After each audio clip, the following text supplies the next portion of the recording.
بسم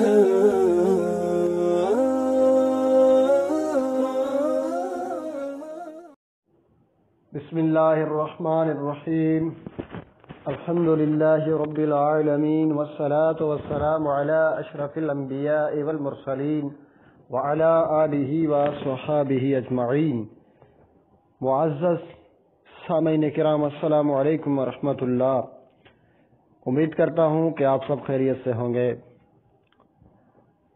بعض طلباء کرام پریشان رہتے ہیں کہ عبارت پر نحوی اجرا کا طریقہ معلوم نہیں، تو عبارت تو پڑھ لیتے ہیں لیکن ہمیں یہ نہیں کنفرم ہوتا کہ یہاں اعراب کون سا پڑھنا چاہیے۔ تو اس حوالے سے چند باتیں عرض کرتا ہوں، توجہ سے سنیے اور آپ خود بھی کوئی عربی عبارت لے کر اس پر سوال قائم کر سکتے ہیں اور سوال کے جوابات خود ہی تلاش بھی کر سکتے ہیں۔ چھوٹی سی عربی عبارت ہے، ان اللہ علی کل شیء قدیر، بے شک اللہ ہر چیز پر قادر ہے۔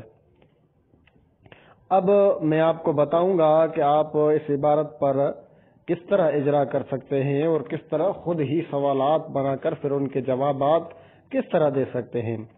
تو اب یہاں پر سوال اس طرح کیے جا سکتے ہیں۔ سب سے پہلے ان، تو سب سے پہلے تو آپ یہ سوال کریں کہ یہ ان کیا ہے؟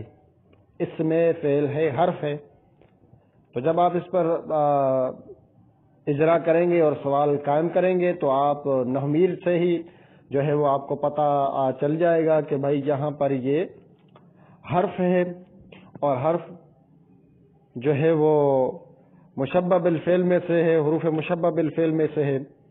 تو اب جب آپ نے پہچان لیا کہ یہ حروف مشبہ بالفعل میں سے ہے تو اب سوال پیدا ہوتا ہے کہ حروف مشبہ بالفعل جو ہیں ان میں سے ان اور ان یہ بھی دونوں ہوتے ہیں، تو یہاں پر ان مقصور کیوں پڑھا گیا ہے؟ تو اس کا جواب یہ دیا جائے گا کیونکہ ابتدائی کلام میں آ رہا ہے اور ابتدائی کلام میں ان کسرہ کے ساتھ پڑھتے ہیں۔ اب جب آپ ترکیب میں حرف مشبہ بالفعل آپ نے پہچان لیا ہے تو ظاہر سی بات ہے کہ اب آپ آگے اس کے لیے اس کا اسم، اس کی خبر تلاش کریں گے۔ تو اب آپ ان اللہ،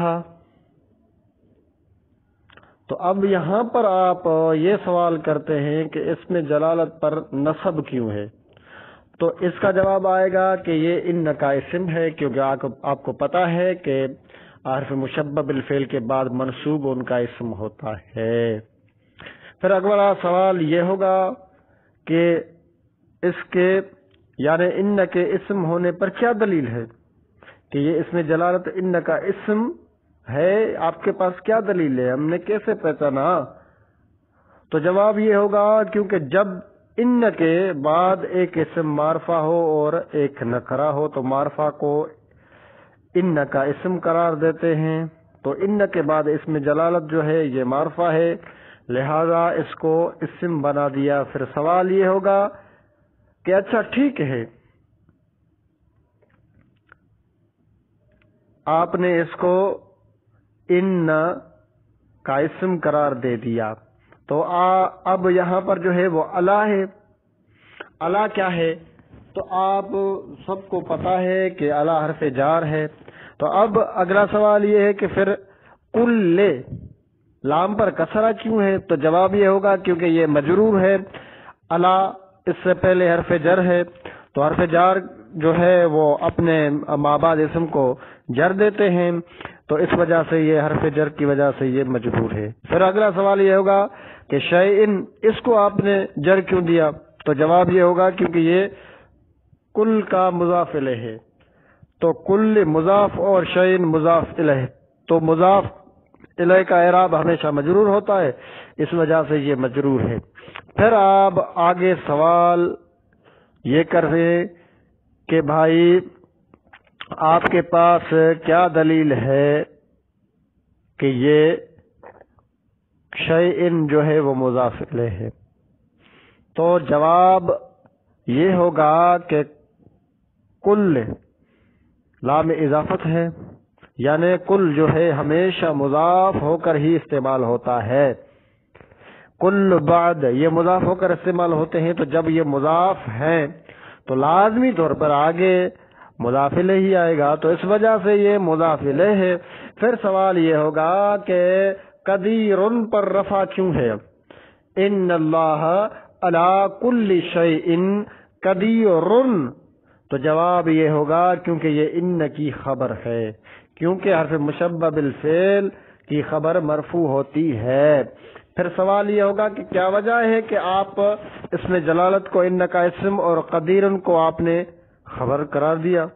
اس کا برعکس کیوں نہیں، یعنی ایسا کیوں نہیں ہوا کہ آپ ان کا اسم قدیر کو بناتے اور اللہ اس میں جلالت کو ان کی خبر بنا دیں؟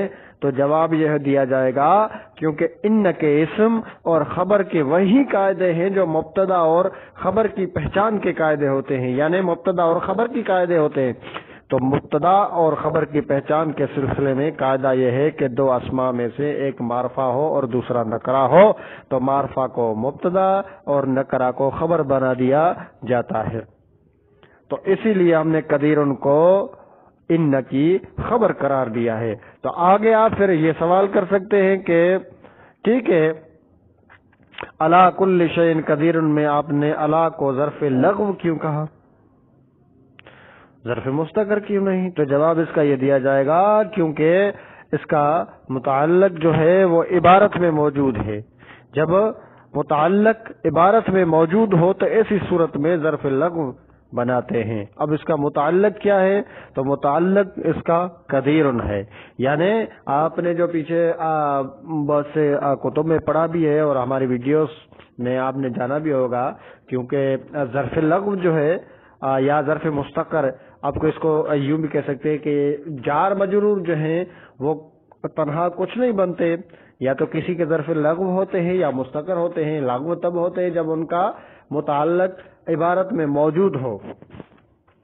تو اس کا متعلق جو ہے وہ قدیر عبارت میں موجود ہے. یعنی ان اللہ، یہ حرف مشبہ بالفعل اپنے اسم کے ساتھ یہاں تک بن گیا.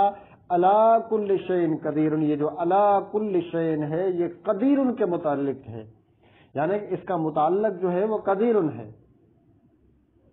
تو اس کا ترجمہ اور اس کی بالکل ترکیب بھی ہو گئی کہ ان حرف مشبہ بالفعل لفظ اللہ اس کا اسم، اور الا حرف جار، کل مضاف، شیء مضاف الیہ، شیء مضاف الیہ اور مضاف الیہ مل کر الا کا حرف جار، الا کا مجرور، الا حرف جار اپنے مجرور سے مل کر اب یہ قدیر کا، کیونکہ قدیر خبر ہے ان حرف مشبہ بالفعل کی، تو یہ قدیر کا ظرف لغو ہے.